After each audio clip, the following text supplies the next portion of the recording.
Praise the Lord, everyone. I am Maybe the Royal Priest. Today, in this video, we can talk about some 5 myths in which every Christian believes. There are some verses which are very hard to interpret. Those are second things. But today, we have to talk about some which obvious verses which says the exact meaning, but still many people wrongly interpret and get wrong meaning of those things. I have picked some 5 interesting things which every Christian wrongly believes in. So there are some 2 myths regarding Eden Garden, one regarding Jesus, one regarding Holy Spirit, and one regarding about the Elijah the prophet while he ascends to the heaven. So there's some very interesting 5 myths I have picked up. Actually, there are many things, but I have picked up some very basic, common 5 myths which every Christian believes in. So do watch the video till the end, and do watch the subscribe to our channel later too, and tap the bell icon. I will be posting 4 videos a week. Let's go on the video.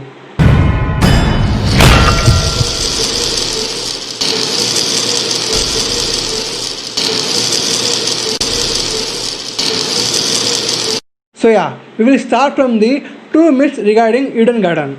The first is that there was only one tree in the middle of the Eden Garden.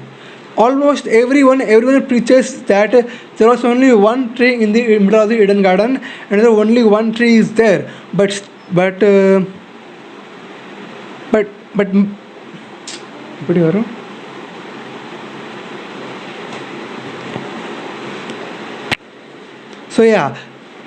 So let's start the video with the 2 myths regarding the Eden Garden. So first myth is that many people preach it, and almost everyone believes that there was only one tree in the middle of the Eden Garden. Actually, there was not one, but Bible clearly says that there was 2 tree in the middle of the Eden Garden. I will just read the verse for you. Let's see the Genesis chapter 2 verse 9. We will read that verse. Genesis chapter 2 verse 9.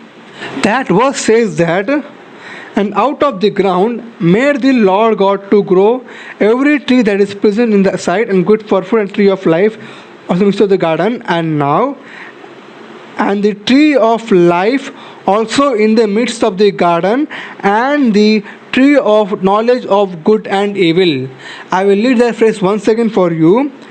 The tree of life also in the midst of garden, and the tree of knowledge of good and evil.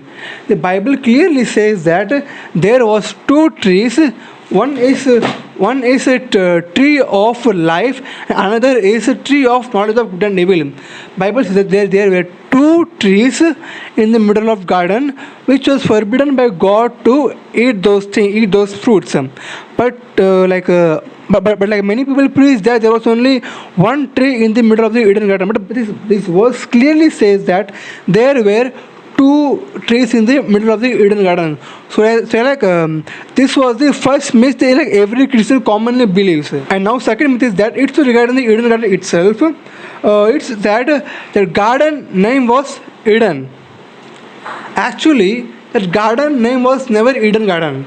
Genesis chapter 2 verse 8. We will read that verse for you. That verse reads as, and the Lord God planted a garden eastward in Eden, and there he put the man whom he had formed. I will read the specific verse again for you. And the Lord God planted a garden eastward in Eden. This verse says that there was a place called Eden, and in the east part of the Eden, God made a garden. It means when we say the Eden Garden, we are not referring to the name of the garden, but we are referring to the place. The Bible clearly says that there was a big place called Eden, and there he built a garden in the east part of the Eden. So this garden was in the east part of the Eden. That what Bible says. But many people say that garden name was Eden. So the garden name was never a Eden. Simply Bible says that there was a big place called Eden, and God formed the garden in the eastward of that place. This was the second myth which every Christian believes in. Now let's see the third myth. Now let's see the third myth. This third myth is about the Holy Spirit. Do you know that this verse reads that? I will read the verse for you. John 1:32, and John bear record saying, I saw the Spirit descending from heaven like a dove, and it abode upon him. Actually, this is written in the every four, like all four Gospels. So I'm just reading the one of them. It says that, and John bear record saying, I saw the Spirit descending up from heaven like a dove, and it abode upon him. So by reading these references in the Gospels, many people say that Holy Spirit took the literal form of dove and came upon Jesus. Even many pictures are made. I saw images where they portray as if like Holy Spirit himself literally took a image, literally took a form of the dove and came upon Jesus and sat. But in reality, we see that the Bible clearly says that Holy Spirit came like a dove upon Jesus. Bible doesn't say that Holy Spirit took a form of a dove, but Bible clearly says that Holy Spirit came like a dove. If I'm saying to my friend, if let's keep, I'm saying to one army man, I'm saying that today in the battle you fought like a lion. Does that mean that guy literally became lion? No. I'm just saying he was fought like a lion. In the same way, if I'm saying to my friend, today in the field you were like a Usain Bolt. So does that mean my friend literally became Usain Bolt? No, right? The same way Bible says that Holy Spirit came like a dove, not in the form of a dove. So when Holy Spirit came down, Jesus, John's spiritual eyes were open and he saw Holy Spirit coming down like a dove, not in the form of dove. So simple conclusion is that Holy Spirit didn't took the form of dove and came upon Jesus, but he came like a dove.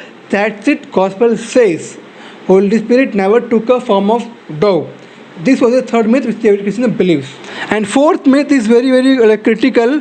Actually, it's almost like many people believe in this, that they say that Jesus lived a poverty-filled life in the earth. They say like Jesus' earthly life was a very poverty-filled life. So it's a myth. Yes, I can say it's a myth. I will just show one verse for you which says, the verse is Matthew 26:11. Here the context is that one woman comes and pours the precious oil on the head of Jesus, and some maybe know what happens after that. So in that story he says that 26:11, he says that for you have the poor always with you, but me you have not always. I will read that verse clearly once again for you. For you have poor always with you, but me you have not always. It means Jesus is saying that you have poor always with you. You don't have me with you always. It means that Jesus is clearly separating himself from the poor people. So we can clearly say that Jesus is saying that I am not poor. So this was clearly we can understand that Jesus was not poor. This was the fourth myth which every Christian believes in. And now let's come to the final myth of our video. It's about the Elijah the prophet. We know that Elijah prophet was taken into heaven without seeing the physical death. But here is the myth that people believe is that they say as if Elijah went up to heaven upon a chariot. They say that there come a fire chariot and took him up to the heaven. Fire chariot came down, that's true, but Elijah didn't go on the fire chariot. I will read the verse for you. It's in 2 Kings chapter 2 verse 11. This verse says that, and it came to pass as they still went and talked, that behold, there appeared, now listen carefully, there appeared a chariot of fire and horses of fire, and parted them both asunder, and Elijah went up by a wind into heaven. This verse says that chariot of fire, horse of fire came to part them. Part whom? Elijah and Elisha. Elijah and Elisha were walking together. That fire chariot, the fire horses came to separate them. And the last phrase is that Elijah went up by a went into heaven. It means it is a Elijah went to heaven in a wind, not in a horse chariot. That fire horse chariot just came and separated them both. That is Elijah, Elisha. But in reality, Elijah didn't go up in the chariot, but he got up in the whirlwind, not in a fire chariot. This is the like very craziest myth I ever saw. This was clear that Elijah got up in a whirlwind, but people still see that he got up in a fire chariot. So this was the fifth myth in the our video. I believe you got a clear understanding about these myths. So do like the video and share the video with your friends and let them know the myths and the truth about the Bible. And thank you. Until I meet in the next video, thank you. God bless you.